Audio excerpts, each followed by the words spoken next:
पुराने मिस्र की सरजमीन पर एक वक्त ऐसा भी था जब बेटी पैदा होना गुनाह समझा जाता था।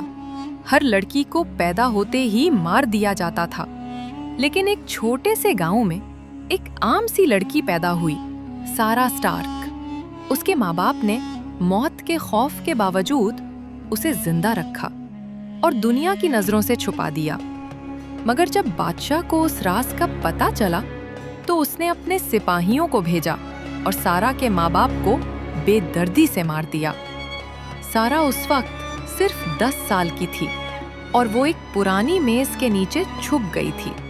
उसने सब कुछ अपनी आंखों से देखा और उसी लम्हे उसकी जिंदगी हमेशा के लिए बदल गई। वक्त गुजरता गया, सारा बड़ी हुई, लेकिन उसकी आंखों में वो रात कभी पुरानी न हुई। एक दिन वो मिस्र के बाजार में गई, जहां किस्मत ने उससे बादशाह के बेटे जान सुनो की मुलाकात करवा दी। जान सुनो ने जब पहली बार सारा को देखा तो जैसे वक्त रुक गया। दोनों की दोस्ती हुई और वो दोस्ती आहिस्ता आहिस्ता मोहब्बत में बदल गई।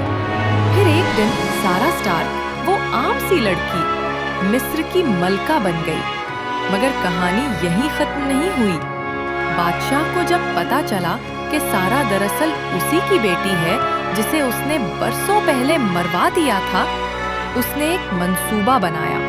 अपने बेटे जान सुनो को महल से दूर भेज दिया और पीछे सारा के कत्ल का बंदोबस्त कर दिया। एक रात सोने से पहले जब महल खामोश था, सारा स्टार्क को जहर दे दिया गया। जान सुनो जब वापस आया तो मिस्र के सहरा में अपनी बीवी सारा स्टार्क की लाश को पाया। उस लम्हे उसने आसमान की तरफ देखा और दुनिया की हर खुशी से मुंह मोड़ लिया।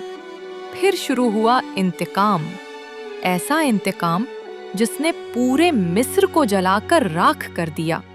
बादशाह मरा, महल गिरा और मिस्र की सरजमीन पर सिर्फ एक नाम बाकी रहा, सारा स्टार्क, मिस्र की आखिरी मलका।